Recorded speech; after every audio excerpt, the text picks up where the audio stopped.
Bom dia, bom dia para você. Como você está? Eu espero que você esteja bem nessa manhã de domingo, dia abençoado, dia que o Senhor nos proporciona, dia de glória, dia de graça, último dia do mês de agosto, dia 31.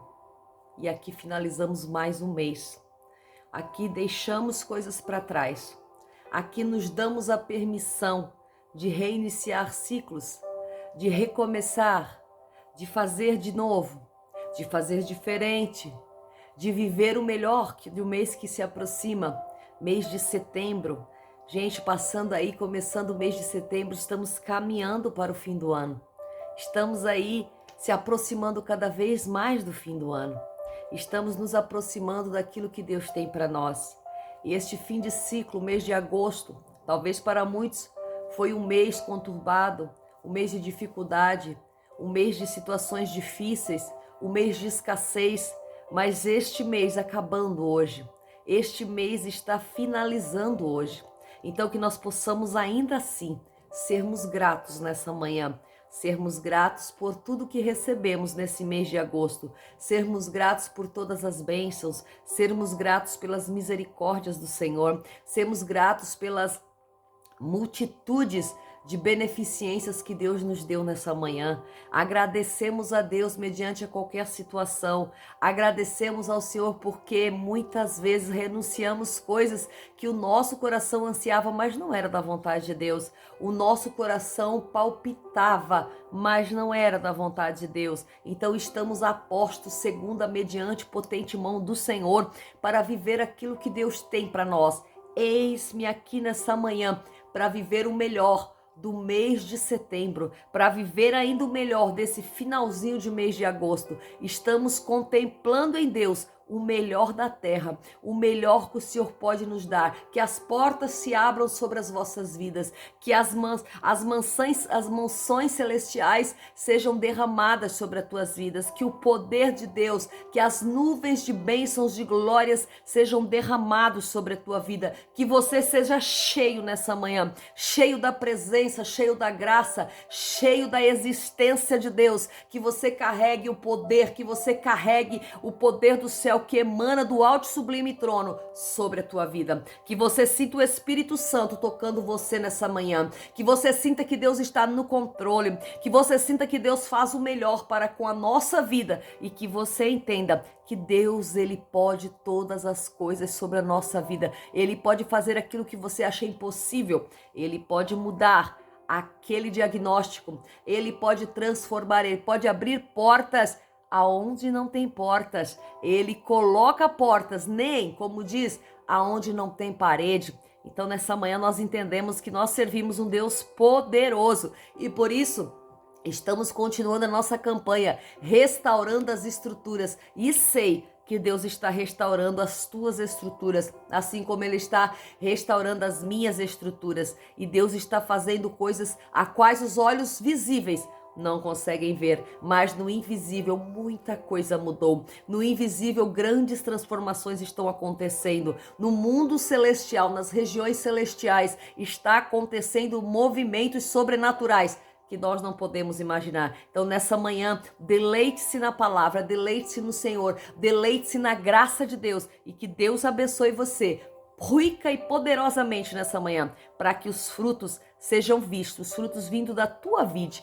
os frutos vindo da tua árvore, os frutos vindo da tua existência, da tua geração, os frutos vindo da tua descendência. Que Deus abençoe você. Pegue aí sua bússola diária, livro de Neemias. Gente, estamos caminhando também aí para o finalzinho do livro de Neemias, hein, gente? Só mais 3 capítulos para terminar este livro de ensinamento, esse livro histórico, esse livro maravilhoso. Neemias 11:23 vai dizer assim: porque havia um decreto do rei a respeito deles, e também um acordo entre os cantores que estabelecia o seu turno de cada dia. E Petanias, filho de Mesabel, dos descendentes de Zera, filho de Judá, estava à disposição do rei em todos os negócios relacionados ao povo. E quando as aldeias com seus campos, alguns filhos de Judá habitaram em Criate Arbá, e em suas aldeias em Dibom, e em suas aldeias em Jecabezel, e em suas aldeias em Jesua, em Moladá, em Bet-Palete, em Azar-Sual, em Berseba e em suas aldeias, em Siglaque, em Meconá e em suas aldeias, e em Rimon, em Zorá, em Jarmute, em Janoa, em Adulã, em suas aldeias, em Laquis e em suas aldeias, em Azeca, em suas aldeias, e habitaram desde Berseba até o vale de Enom.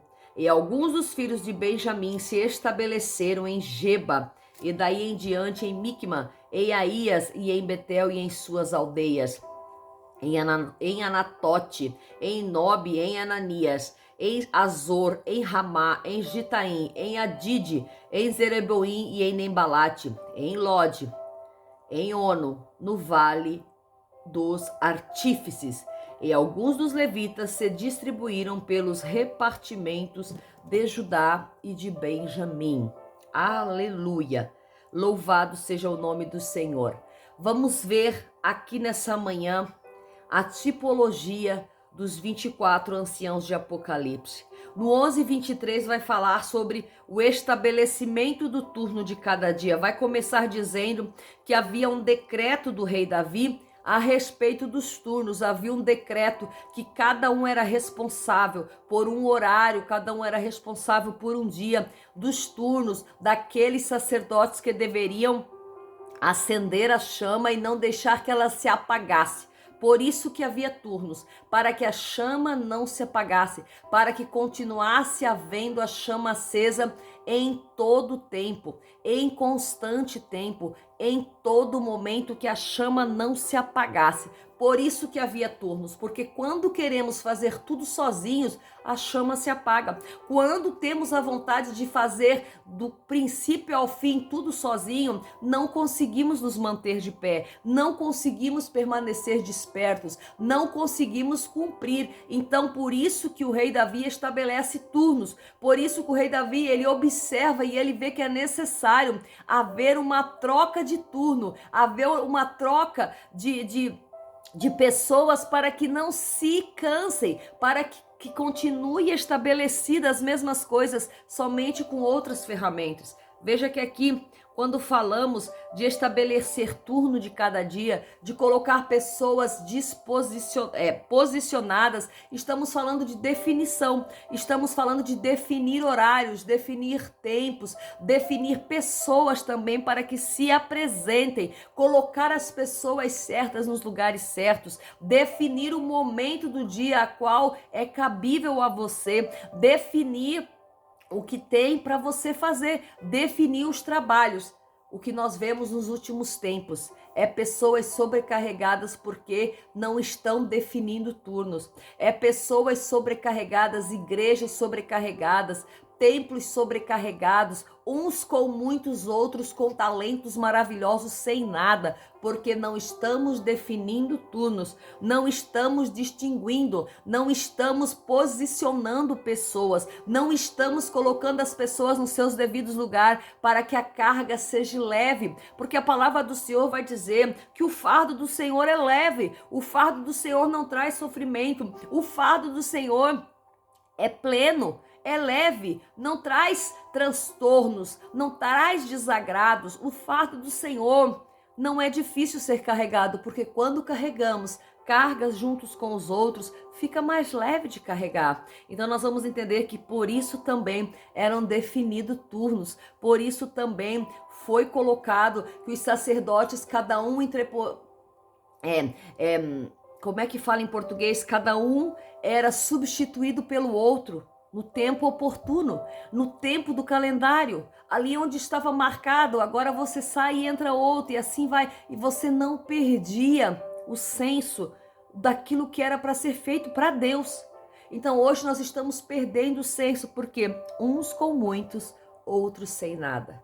Que nessa manhã, você que é líder, você que está na frente de trabalhos espirituais, você que está na frente de trabalhos ministeriais, ou você que vai começar um trabalho ministerial, entenda que existe posicionamento dentro dessa estrutura, que existe definições, existem estabelecimentos, é necessário estabelecer turnos, é necessário estabelecer agendas, é necessário estabelecer calendários. Existe uma agenda no céu, existe um calendário no céu, um calendário que somente o Senhor conhece. O cronos de Deus é o tempo de Deus, porque existe um tempo de Deus. O tempo de Deus não é datado por dias, horas e segundos, mas o tempo de Deus é datado pelo hoje. O tempo de Deus é infinito, o tempo de Deus é eterno. Então, no tempo de Deus, o Senhor diz: hoje é o dia de você viver coisas maiores. Hoje é o dia de você viver coisas melhores.